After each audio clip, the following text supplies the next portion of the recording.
Hello दोस्तों, मैं रोहित चौहान आप लोगों का अपने प्यारे से यूट्यूब चैनल फिजिक्स हाउस में मोस्ट वेलकम करता हूं।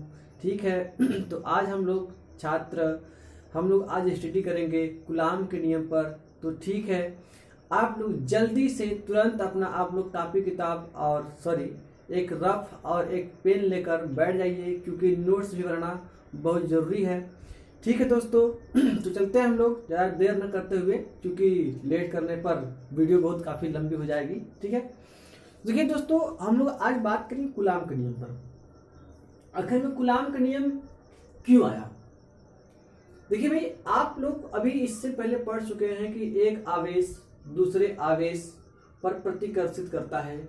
ठीक है ना, आकर्षित करता है। सर, ये जो प्रतिकर्षित करते हैं, आकर्षित करते हैं एक दूसरे को, ये कौन सा फोर्स लगाते हैं? तो एक आवेश दूसरे आवेश पर वैद्युत बल लगाते हैं। देखिए, ये जो वैद्युत बल होता है, यह एक प्रकार का आकर्षण भी है, प्रतिकर्षण भी है। ओके, ठीक है। तो देखिए, हम लोग चलते हैं भाई। कूलाम के जो नियम थे, इन्होंने भाई अपने नियम में क्या दिया था? तो कूलाम के नियम को जानने से पहले दोस्तों हम लोग बात करेंगे बिंदु आवेश की। क्या है पॉइंट चार्ज? क्या है पॉइंट चार्ज? बिंदु आवेश वाकई में क्या है? देखिए दोस्तों, जो पॉइंट चार्ज है, देखिए अगर हमें देखा, देखिए भाई, तो यहाँ पे लिखा क्या गया है, थोड़ा उसको डिस्क्रिप्शन थोड़ा लोग पढ़ लेते हैं। अगर कहीं पर अगर वीडियो अगर चमक रहा हो तो आप लोग मेरी बातों को सुन लीजिएगा। ठीक है। यदि दो आवेशित वस्तुओं का आकार उनको अलग करने वाली, यहाँ पर करने दो बार हो गया है, ठीक है, उनको अलग करने वाली दूरी की तुलना में बहुत कम हो तो इन आवेशित वस्तुओं को पॉइंट चार्ज माना जा सकता है। अब देखिए दोस्तों, इस सेंटेंस का, इस डिफिनेशन का बात क्या है?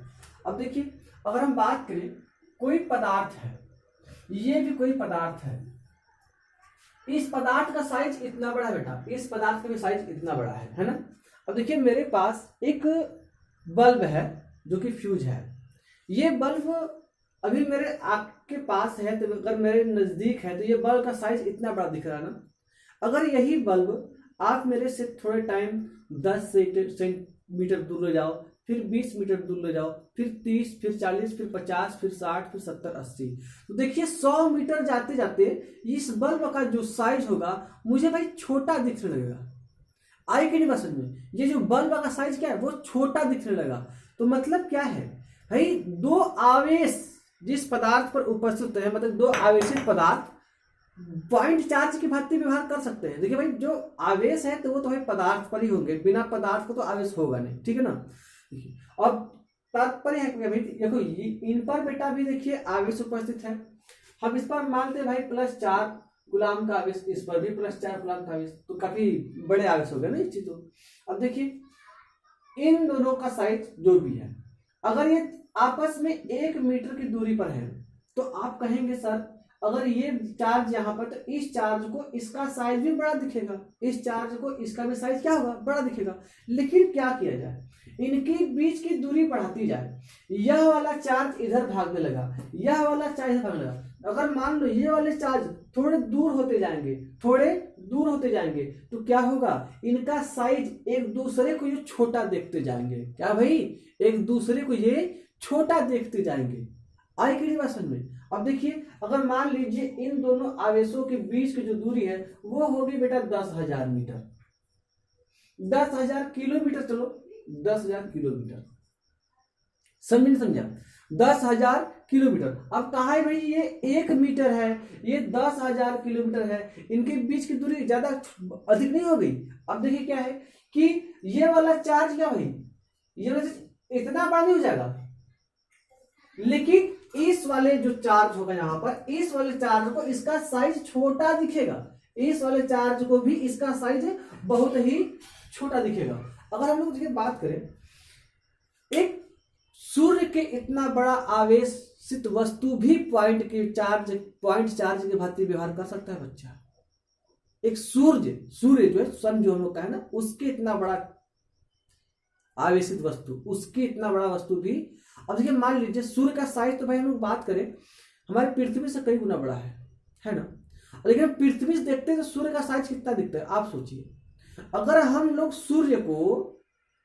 सूर्य को देखें, पृथ्वी हमारी जो सूर्य की जो तीसरा नंबर पाती है, पहले नंबर पर हम लोग को होता है बुध, शुक्र, पृथ्वी, ठीक है ना।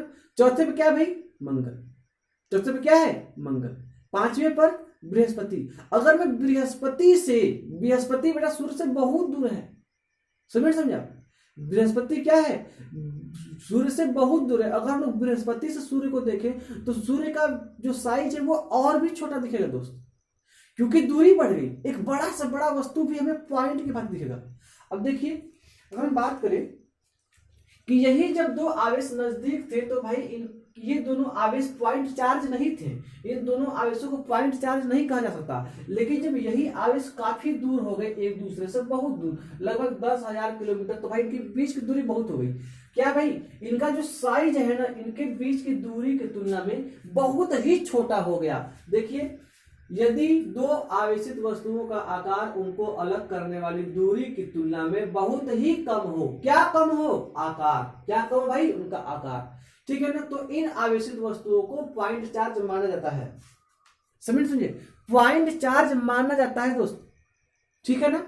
अब देखिए, मान लीजिए, क्या सर कम से कम दूरी पर भी पॉइंट चार्ज हो सकता है? जैसे कि 1 सेंटीमीटर पर, यहाँ पर ये 1 मीटर पर, यहाँ पर ये 1 मीटर पर ये जो 4 कूलाम के आवेश है, 4 कूलाम के आवेश है, ये पॉइंट चार्ज नहीं है, ये पॉइंट चार्ज नहीं है, समझे ना भाई?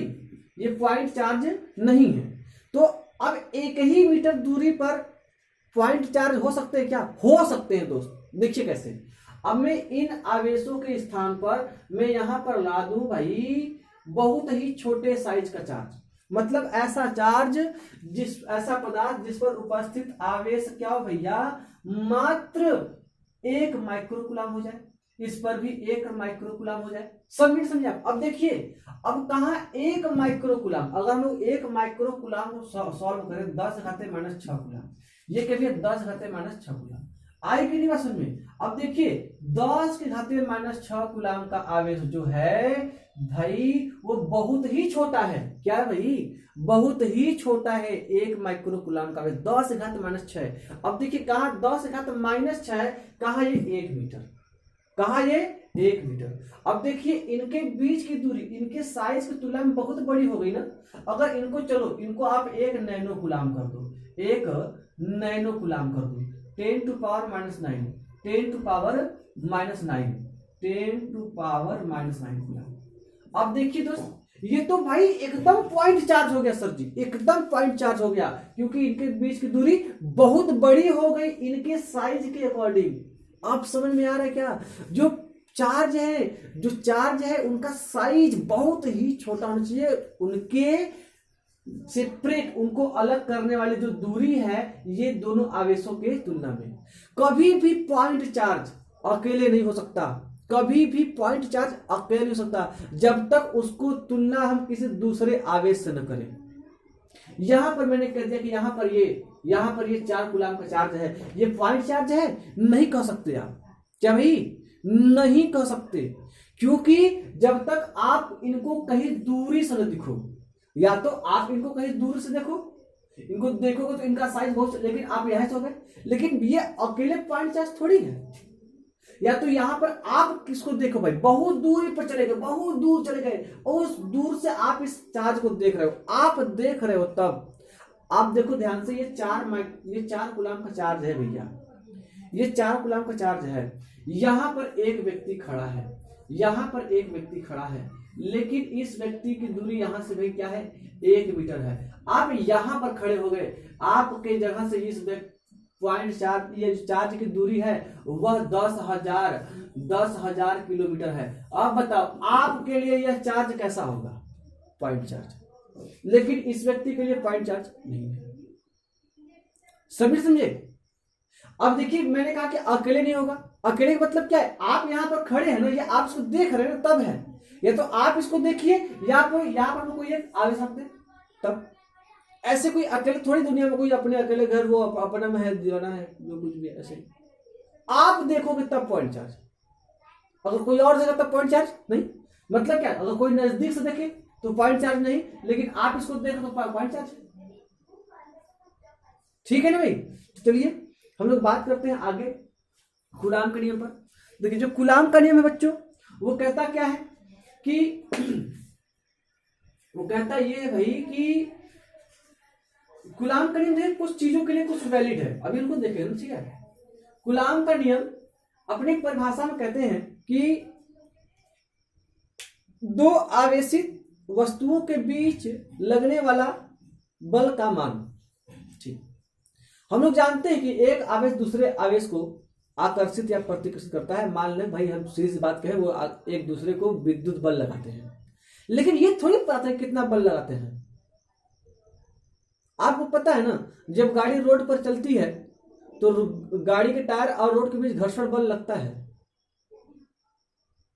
शुरू में हाँ भाई घर्षण बल लगता है, लेकिन उसका ये थोड़ी कोई बता रहा है कि हाँ घर्षण बल, उसके घर्षण बल कितना लगता है, इसके लिए भाई घर्षण पढ़िए, उसका फॉर्मूला आपको मिलेगा।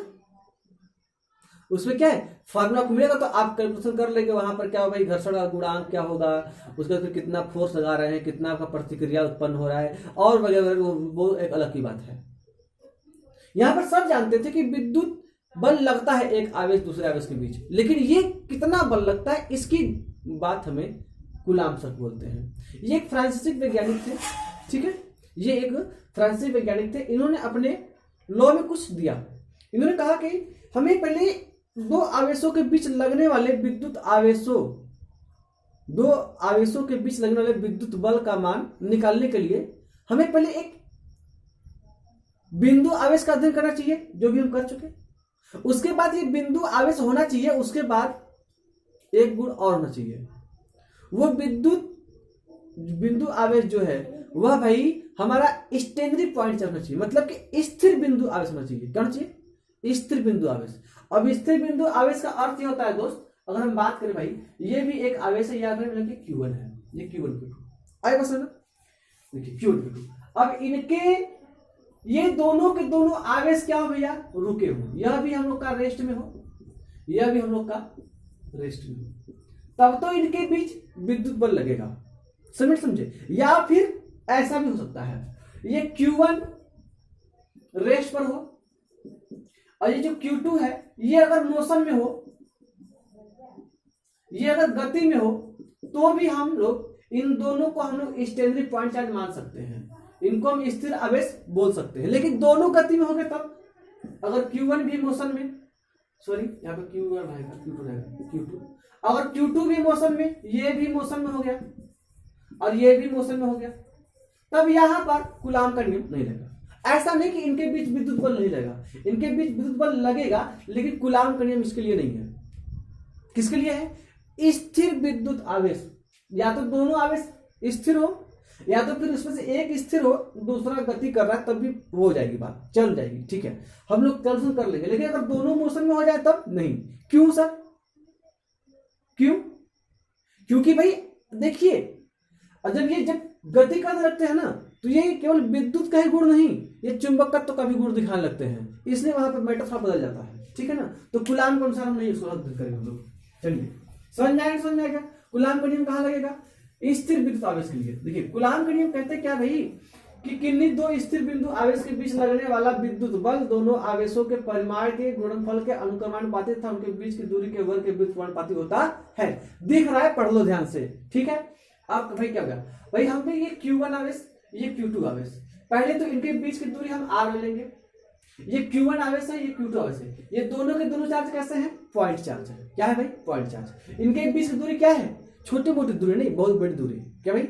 बहुत बड़ी दूरी है। या तो फिर इनका साइज बहुत छोटा है, इनका size nano coulomb micro coulomb ले लो, और इनके बीच की दूरी 1 मीटर लोगे तब भी काम चल जाएगा। अगर इनके बीच की दूरी आप, अगर इनका साइज आप बढ़ा देते हो, तो इनके बीच की दूरी आप कम से कम 10,000 किलोमीटर लीजिए, अधिक लीजिए, मतलब ये पॉइंट होना चाहिए। ठीक है ना, तो इनके बीच जो लगने वाला जो विद्युत बल है, आप भी जानते हैं, अगर ये प्लस होगा, ये भी प्लस होगा, तो इनके बीच हम लोग क्या होगा?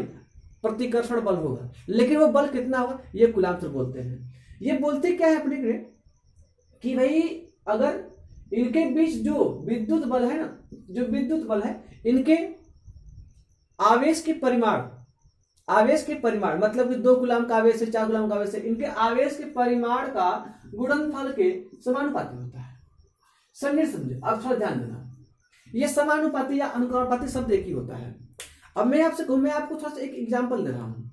मेरे हाथ में एक इतना साइज का चुंबक है और मेरे साइज में एक इतना साइज चुंबक है, दोनों इतनी दूरी पर हैं। ये आपस में एक दूसरे को आकर्षित करेंगे या प्रतिकर्षित। देखो आप, मैं एक एग्जांपल दे रहा हूं, केवल समझे नहीं समझे आप, मैं यहाँ पर केवल एक एग्जांपल दे रहा हूं। अब ये मत कर सर आप मेरे सुना रहे हैं, मैं पढ़ तो आवेश है, मैं आपको एक आइडिया दे रहा हूँ, सोचो ध्यान से। अब मेरे पास इतने छोटे छोटे चुंबक हैं, आप जानते हैं आपस में चिपकेंगे या दूर हटेंगे, ठीक है। चलो मान लीजिए आपस में चिपकेंगे, ठीक है, आपस में चिपकेंगे, ठीक। चलो तो इतने छोटे छोटे आवेश है, अरे चुंबक हैं, इनके बीच आपस में चुंबकीय बल लगेगा ना, ठीक। अब इनकी साइज को मैं बड़ा कर रहा हूं, तो अब बताओ कितना चुंबकीय बल लगेगा? पहले से कम कि पहले से अधिक? पहले से कम कि पहले से अधिक? अधिक लगेगा। क्या ये केवल एक ही चुंबक के द्रव्यमान बढ़ाने पर हुआ या दूसरे चुंबक के मान भी बढ़ाने पर हुआ? दोनों चुंबक का मान बढ़े तब हुआ सर। अगर हम दोनों चुंबक का मान बढ़ाते हैं, भाई इसका इतना छोटा चुंबक है, इनमें भी क्या है, इनमें आकर्षण बल लग रहा है, ठीक है। लेकिन जब इनका मैं जैसे जैसे साइज बढ़ा रहा हूं, दोनों के बीच जो आकर्षण बल है वो बहुत ही तेजी से बढ़ता जा रहा है। मतलब क्या है कि इनके जो परिमाण है बढ़ाने पर इनके बीच लगने जो चुंबकीय बल है वो क्या होगा, बढ़ेगा।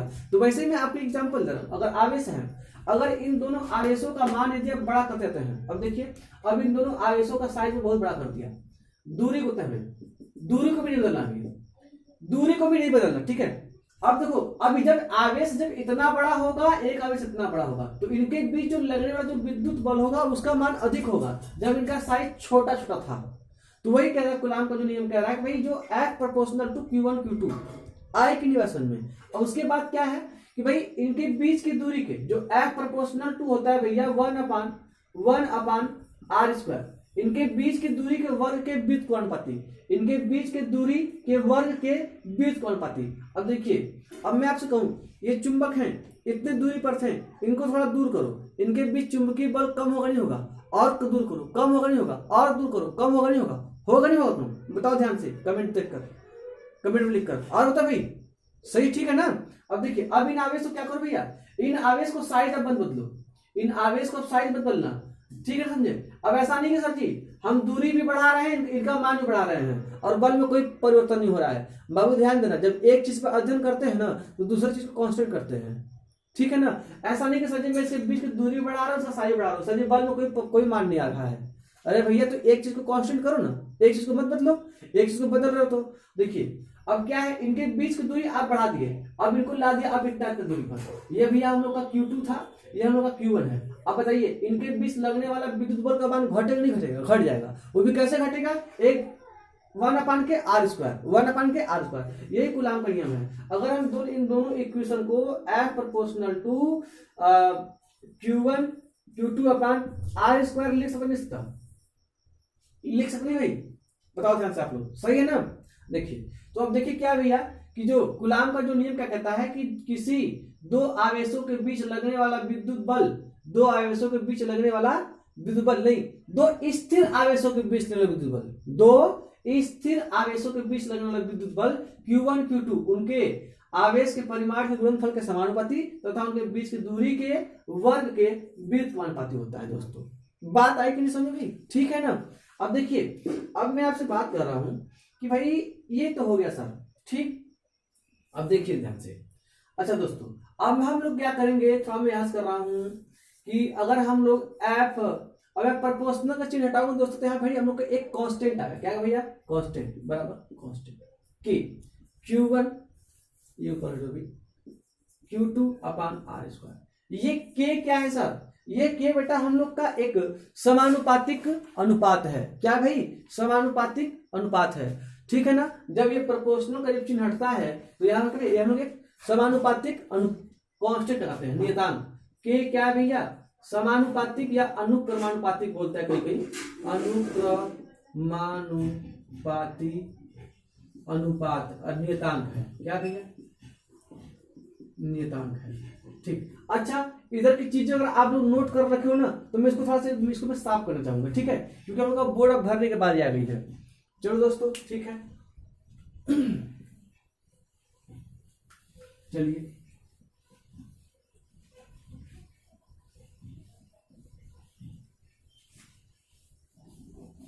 ठीक, देखिए अब क्या है भाई कि हमने इसको कर दिया कि सर एफ बराबर के Q1 Q2 upon R square. के क्या भैया हम लोग का समानुपाती अनुपात है, चलो अनुक्रमानुपाती अनुपात है, अनुक्रमानुपाती नियतांक, सॉरी नियतांक है। ये के की वैल्यू कांस्टेंट रहेगी। क्या रहेगी भाई? कांस्टेंट रहेगी। लेकिन ध्यान रहे ये के की वैल्यू कांस्टेंट रहेगी, मैं भी मान रहा हूं, लेकिन माध्यम अगर चेंज हो जाएगा ना, अगर मान लो ये दोनों के दोनों आवेश अगर कहीं वैक्यूम में रखे हुए, निर्वात में रखे हुए, जहां पर कुछ भी नहीं है, तो इनके बीच जो के की वैल्यू उसका मान अलग आएगा। अगर इन्हीं दोनों आवेशों को उठाकर किसी माध्यम में रख दिया जाए, ठीक है ना, जल के बीच रख देते, तो इनके बीच लगना जो विद्युत बल का मान होगा ना वो बदल जाएगा। क्या होगा भाई? बदल जाएगा। अनुक्रमानुपाती का अनुपात है। आएगी नहीं समझ में? ठीक है। अब देखिए, अब ये के का मान भाई क्या करता है? के का मान माध्यम, ठीक है ना, अब मात्रक की पद्धति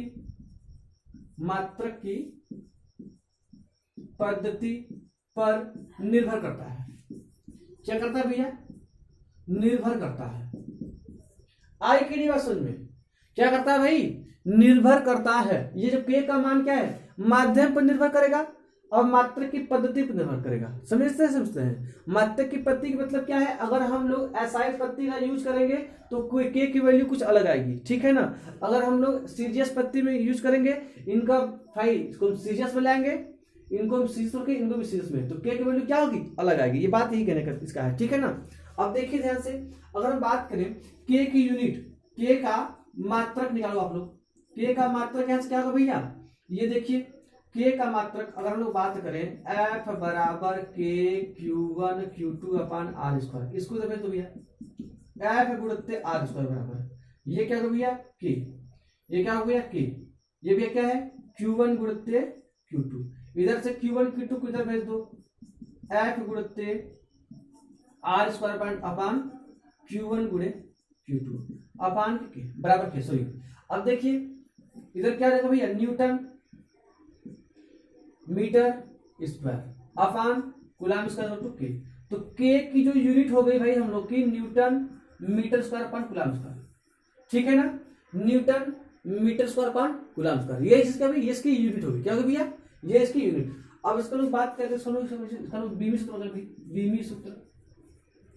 बीमी सूत्र क्या हो जाएगा दोस्तों? न्यूटन क्या भैया? न्यूटन बीमी सूत्र क्या होता है? एम एल टी के पावर -2, ठीक है। ठीक, ये मीटर है भैया, एल स्क्वायर, ओके। नीचे क्या है? कूलम स्क्वायर, 80 का स्क्वायर, 80 का होल स्क्वायर। आई की नहीं समझ में? अब देखिए सर इसमें हल करें भाई, क्या हो जाएगा? एम क्या हो जाएगा? एम एल स्क्वायर एल क्या हो जाएगा? एल त्रिघात टी के पावर -2। ये ऊपर ले लीजिए, क्या हो जाएगा? ए स्क्वायर टी के पावर -2। हुआ कि नहीं हुआ? अब इसको थोड़ा सा सॉल्व करके क्या हो जाएगा भाई? एम एल स्क्वायर अरे एल क्यूब टी के पावर -2 टी के पावर -4 ए के पावर, सॉरी यहाँ पर ये ऊपर है माइनस होगा -2। आई की नहीं बात समझ में? ये किसकी में होगा भाई? के की। सर जी के का मान कितना होता है? के का मान कितना होता है? के का मान कुछ भी हो सकता है, के का मान कुछ भी हो सकता है। सर जी आप ये क्या कह रहे हैं? के का मान कुछ हो सकता है? के का मान तो हमारे किताब में कुछ दिया हुआ है। तो मैंने क्या कहा? वहां पे कुछ लिखा होगा, वहां पे कुछ लिखा होगा दोस्तों। क्या लिखा होगा वहां पर? वहां पर लिखा होगा निर्वात के लिए। किसके लिए जी? निर्वात के लिए। समझे? मैं कह रहा हूं के का मान कुछ भी हो सकता है। आपको सर जी आप गलत कह रहे हैं। गलत नहीं कह रहा हूं, गलत नहीं कर रहा हूं भाई। के का मान कुछ भी हो सकता है भाई, लेकिन वहां पर वो डिपेंड करेगा मीडियम पर। तो देखिए इस के की वैल्यू, इस के की value 9 into 10 to power 9, 9 into 10 to power 9। आए कि नहीं बात समझ में? थोड़ा सा 1 मिनट, ठीक है ना। हाँ देखिए, अब देखिए भाई 9 इंटू 10 टू पावर 9। अब इसका यूनिट क्या कर भाई? इसका यूनिट लिखो newton metre square upon coulomb का स्क्वायर। ये किसके लिए सर जी? ये बाबू है माध्यम के लिए, तो निर्वात के लिए, निर्वात के लिए, निर्वात के लिए। अब देखिए के को एक रूप में और लिखा जाता है, के को लिख सकते हैं हम लोग 1/4 pi epsilon not, 1/4 pi epsilon not बराबर इसकी भी वैल्यू के का जान मान भाई इसको बराबर 9 × 10⁹ न्यूटन मीटर स्क्वायर पर कूलम पर स्क्वायर। ये भी किसके लिए भैया? निर्वात के लिए। सर जी ये क्या है? ये भी एक निर्वात की विद्युतशीलता है, विद्युतशीलता है। अभी इसके बारे में कुछ बात पूछना मैं बता रहा हूं तुम लोगों से कि भाई अगर जो मैं नेक्स्ट वीडियो बनाऊंगा मैं इसी के ऊपर बनाऊंगा, बता रहे जो आप कभी नहीं पढ़े हैं, कहीं नहीं पढ़े हैं, मेरा दावा है कि आप इसको सीख के जाएंगे, मेरा दावा है, गारंटी है। बहुत सारे बच्चे जब ये जब आता है ना एप्सिलॉन नॉट और के, जब इसको हम लोग भाई बोलते हैं निर्वात की विद्युतशीलता, एक आपेक्षिक विद्युतशीलता, सापेक्षिक विद्युतशीलता, जब आता है तो बच्चे बहुत कंफ्यूज होते हैं यार, बहुत कंफ्यूज होते हैं। लेकिन मैं आपसे दावे के साथ कह रहा हूं आप कंफ्यूज नहीं होंगे, इस बात को ध्यान। लेकिन हाँ आप मेरे साथ बन रहिए, तब एक एक वीडियो देखिए, आई बात समझ ना। तो अभी इसके बारे में ये मत पूछना कि सर जी एप्सिलॉन क्या था, मैं अगली वीडियो लाऊंगा तो बता दूंगा कि वाकई में ये के है, एप्सिलॉन नॉट के व्युत्क्रमानुपाती है, इनवर्स प्रोपोर्शनल है, ये भी बताऊंगा मैं आपको। इनवर्स प्रोपोर्शनल ये बताऊंगा, अब गारंटी से आपको समझ आएगा, ठीक है ना। अभी कुछ नहीं, बस इतना ध्यान दो, अगर मैं के को मैं इतना लिख सकता हूं तो जो एफ जो कूलम का जो फॉर्मूला आया है, के को मैं 1/4 pi epsilon not, 1/4 epsilon not Q1 Q2 upon R का स्क्वायर। आएगी नहीं समझ में? आप 12th में पढ़ते हो, मजाक नहीं करना। देखो भाई ये के की अभी यहाँ पर मैं इसको मैं के को स्थान पर मैं 1/4 पाई एप्सिलॉन 0, इसको कई बार आप लोग एप्सिलॉन 0 या इसको हम लोग एप्सिलॉन नॉट भी बोलते हैं। ये क्या भैया? एप्सिलॉन 0, या इसको नॉट भी बोला जाता है, ठीक है ना। अभी एक भी समझो, अभी इतना इस बात को समझो। अब देखिए हम लोग बात करेंगे, ये हम लोग का कूलम का नियम क्या है, ये खत्म होता है जब यदि आपसे बोर्ड में आए कूलम के नियम के बारे में, तो आपको इतनी बातें करनी पड़ेगी कि F बराबर के Q1 Q2 पर R स्क्वायर, ठीक है। उसके बाद क्या भैया के का क्या, आप वहां पर के क्या है, उसके बाद फिर के का आप यूनिट निकालिए, के की आप बीमा निकालिए, ठीक है। उसके बाद के को आप एक अदर फॉर्म में भी लिख सकते हैं, के को आप एक अदर फॉर्म में लिख सकते हैं, तो के बराबर 1/4 एप्सिलॉन नॉट इंटू बराबर 9 पर इतना, ठीक है ना। तो हमारा एफ बराबर हमारा इतना आ सकता है, आए कि नहीं समझ में। अभी देखिए इसके बाद जब आपको बोर्ड में आए कूलम का नियम लिखने के लिए, तो आप इतना तो नियम तो लिख दिए, लेकिन एक आप लोग से रिक्वेस्ट है कि आप लोग एक हेडिंग एक्स्ट्रा लिखा करिए। वो हेडिंग क्या होगी? वो ये हेडिंग होगी कूलम के नियम का महत्व, इंपॉर्टेंस ऑफ कूलम लॉ। इसको समझेंगे हम लोग, इंपॉर्टेंस ऑफ कूलम लॉ। ये बातें समझ में आई कि नहीं समझ में? अगर समझ में आई है तो नोट कर लीजिए, अगर समझ में आई है तो नोट कर लीजिए, वीडियो को आगे पीछे कर देख लीजिए, ठीक है। अच्छा अब हम लोग बात करते हैं दोस्तों, अब हम लोग बात करते हैं अभी एप्सिलॉन नॉट के बारे में मैं कुछ नहीं बताऊंगा, मैं कह रहा हूं आप लोगों से, इस बात को ध्यान देना, ठीक है ना। अगर आपको लग रहा है कि सर को नहीं आता तो जाओ, सर को नहीं आता, समझे। हाँ अब देखिए importance of Coulomb's law, coulomb का नियम का महत्व, कूलम के नियम का महत्व, कूलम के नियम का महत्व। आई क्या बात समझ में? कूलम के नियम का महत्व, इसको समझना थोड़ा बहुत जरूरी। देखिए जो कूलम सर बोलते हैं ना, जब एक आवेश दूसरे आवेश पर विद्युत बल लगाते हैं, तो देखिए ध्यान से, तो ये आवेश भाई इस आवेश पर जितना विद्युत बल लगाता है दोस्त, दूसरा आवेश भी इस पर उतना ही विद्युत बल लगाता है, ठीक है। पहला आवेश दूसरे आवेश पर जितना विद्युत बल लगाता है, दूसरा आवेश भी, ठीक है, दूसरा आवेश भी उस पर उतना ही बल लगाता है, लेकिन लगाए गए बलों का दिशा विपरीत होता है। अर्थात ये जो एक आवेश दूसरे आवेश पर बल लगाते हैं, एक ही आवेश नहीं केवल बल लगाता, यही केवल इस पर बल नहीं लगा रहा है, ये भी इस पर बल लगा रहा है। इन दोनों द्वारा लगाए गए बलों का परिमाण बराबर होता है, लेकिन दिशा विपरीत होती है। अब देखिए ध्यान से, अब वही वाला गाना आ गया है, समझे? कौन सा गाना? वही वाला, हमने तुमको देखा तुमने हमको देखा ऐसे, ठीक है ना। अब देखिए, हमने तुमको देखा तुमने हमको देखा, तो ये वाला इसको देख रहा है, ये वाला इसको देख रहा है, समझिए। ये वाला आवेश इस पर बल लगा रहा है और ये वाला आवेश इस पर बल लगा रहा है। तो बताओ इसमें से कौन सा, ये वाला एफ है, ये वाला एफ है, ये आकर्षण ना, ये वाला इस पर बल लगा रहा है, तो ये वाला इस पर बल लगा रहा है, तो इसको अपनी ओर खींच रहा है ना, इस बल से, इस बल से, और ये वाला इसको अपनी ओर लगा रहा है, तो किस बल से लगाएगा? इस बल से। भाई इसको इसमें खींच। अब देखिए, इस बलों को मैं नाम दूंगा, क्या दूंगा? नाम। कह रहा भैया हमने तुमको देखा, मतलब क्या भाई? हमने तुमको देखा, जबकि दूसरे को कौन देख रहा है? दूसरे को कौन देख रहा है? पहला। तो मतलब दूसरे को खींच कौन रहा है? पहला। दूसरे को खींच भी कौन रहा है? पहला। तो ये दूसरा आवेश दूसरे को खींच कौन रहा है? पहला। ये देखिए दूसरे आवेश पर, ये दूसरे आवेश पर पहले आवेश द्वारा लगाया गया बल है। यह देखिए, इस बल को मैं F21 का नाम दे रहा हूं। क्या दे रहा हूं मैं? F21 का नाम दे रहा हूं। इस बल को मैं F12 का नाम दूंगा। क्या दूंगा भाई? F12 का नाम। F12 का मतलब क्या है?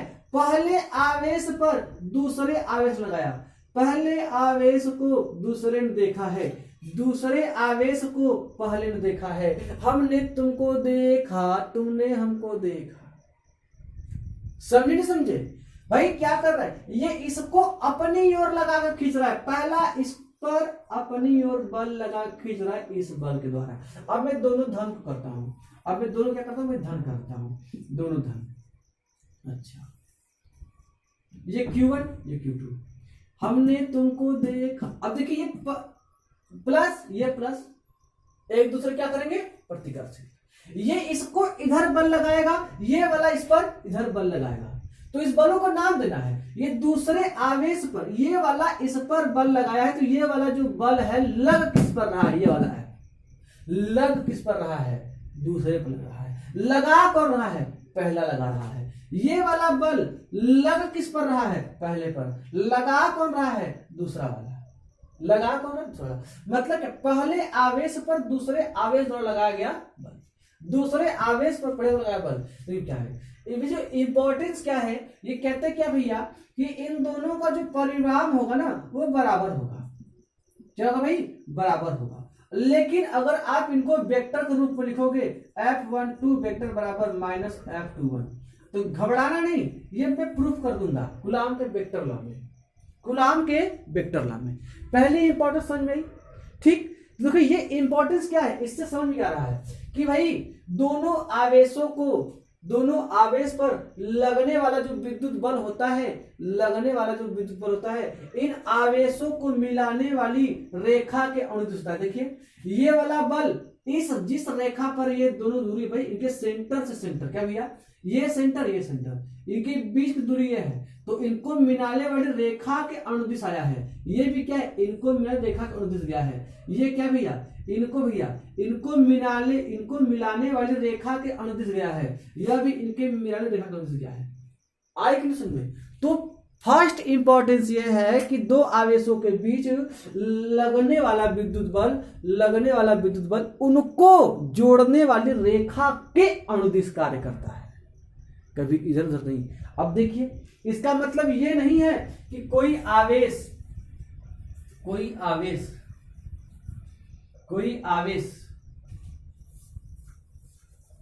ये कोई आवेश है Q1, ये कोई आवेश है Q2, इसको जोड़ना है रेखा ये है। तो ये इसको धन है, ये इसको माइनस, ये इसको अपनी ओर आकर्षित करेगा। तो इसका मतलब ये नहीं कि इसको आकर्षित करके इधर फेंक देगा, नहीं, इसका मतलब ये नहीं इसको आकर्षित कर लेगा, इसको ये उसी लाइन के अकॉर्डिंग अपनी ओर आकर्षित करेगा जो इनको लाइन मिलाने वाली है। ठीक है, ये फर्स्ट इंपॉर्टेंस। ठीक है, अच्छा, ये भी इसको अपनी ओर आकर्षित करेगा तो जिस लाइन के अकॉर्डिंग एक दूसरे पे मिल रहे हैं। ठीक है ना भाई। अच्छा, पहली बात क्या है? पहली बात ये हुई कि दोनों आवेश, पहली बात, दोनों आवेश समान बल लेकिन एवं विपरीत, क्या होगा भैया? विपरीत बल लगाएंगे, समान एवं विपरीत। दूसरा क्या भैया? जोड़ने वाली लाइन की दिशा में, जोड़ने वाली लाइन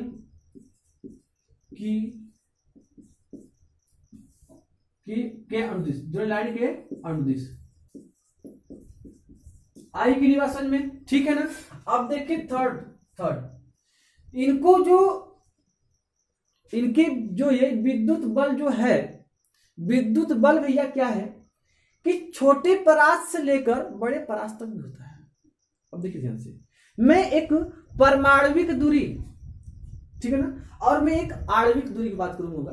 मान लीजिए हम भाई बात करें, हम एक कोई यौगिक लेते हैं ना जी, कोई एक यौगिक, ये जो विद्युत बल है ना, विद्युत बल कुछ रेंज पर है, इसकी कुछ सीमाएं हैं। क्या सीमाएं से? अगर बात करें एक NaCl है, NaCl नमक, ये जो NaCl नमक है भाई, ध्यान से, एक यौगिक भाई, NaCl क्या एक यौगिक है।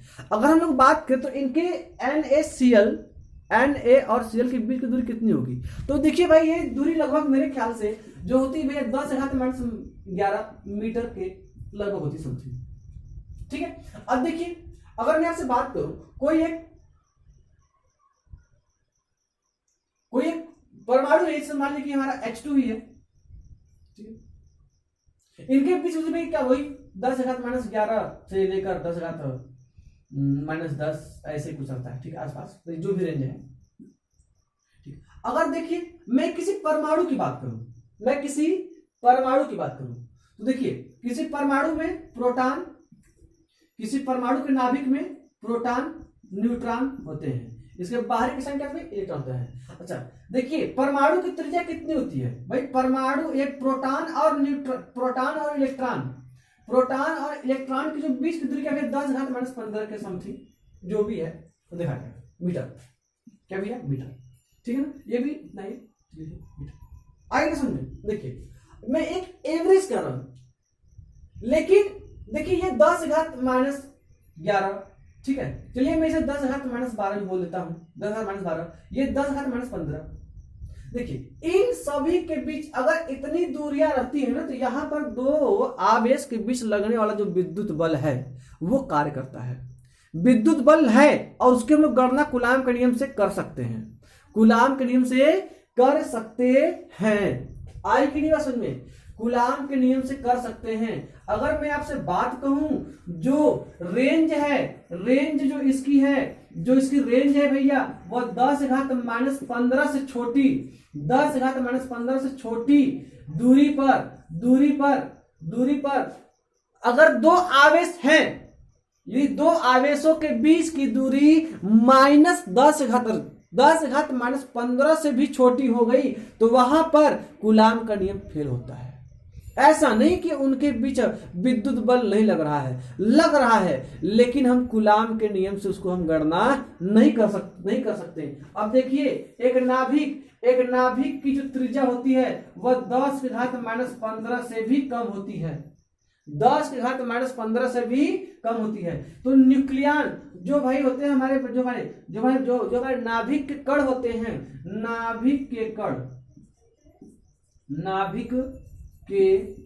कण के बीच लगने वाला जो विद्युत बल होता है उसे हम लोग कूलाम के नियम से नहीं निकाल सकते। अब देखिए नाभिक के अंदर जो न्यूक्लियन होते हैं, जो पार्टिकल होते हैं, ये आपस में विद्युत बल द्वारा जुड़े होते हैं, ठीक है, जुड़े होते बिल्कुल द्वारा। देखिए लेकिन इनके लिए एक स्पेशल बल है जिसमें क्या कहते हैं, एक नाभिकीय बल। क्या भाई, एक नाभिकीय बल। इनको न्यूक्लियन, जो हमारे जो नाभिक के जो कण होते हैं, neutron proton, neutron neutron proton, इनको कौन जोड़ा है भाई, इनको हमारा एक नाभिक बल जोड़ा है। क्या जोड़ा है, नाभिक बल। इनके बीच भी विद्युत बल लगता है, लेकिन उनका हम लोग गणना कूलाम के नियम से यही बात कंफर्म। ठीक है भाई, देखिए ये क्या भाई, हम ये कूलाम का ये भी हमारा एक महत्व है।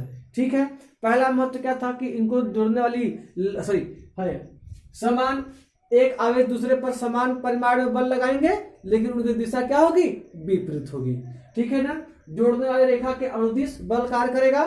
थर्ड पॉइंट, जो ये जो कूलाम का जो नियम है, यह एक रेंज पर कार्य करता है, एक परास होता है, उससे अगर कम दूरी हो गई तो कूलाम का नियम वहां पर लागू नहीं करेगा। आए कि नहीं बात समझ में? ठीक है, अच्छा भाई, अब मेरे ख्याल से और कुछ छूटा हुआ है इसमें। चलिए दोस्तों, ठीक है, तो इस वीडियो में इतना ही। अगले वीडियो का आप इंतजार करिए, ज्यादा इंतजार नहीं कराएंगे। ठीक है ना, आपको दूसरी वीडियो भी इसी के साथ मिल जाएगी। ठीक है, लेकिन ये वीडियो ज़्यादा लंबा ना हो, इसलिए मैं इस वीडियो में यहीं पे खत्म कर रहा हूँ। तो अगले वीडियो में हम लोग आएंगे कूलाम के नियम का गुरुत्वाकर्षण के नियम से तुलना व कूलाम के नियम का वेक्टर स्वरूप, उसके बाद रिलेटिव परमिटिविटी। आई बात समझ में, रिलेटिव परमिटिविटी। ठीक है ना, आई बात समझ में? तो ठीक है, नमस्कार दोस्तों, जय हिंद, खुश रहिए, खुशहाल रहिए, जहाँ रहिए पढ़ाई में व्यस्त रहिए।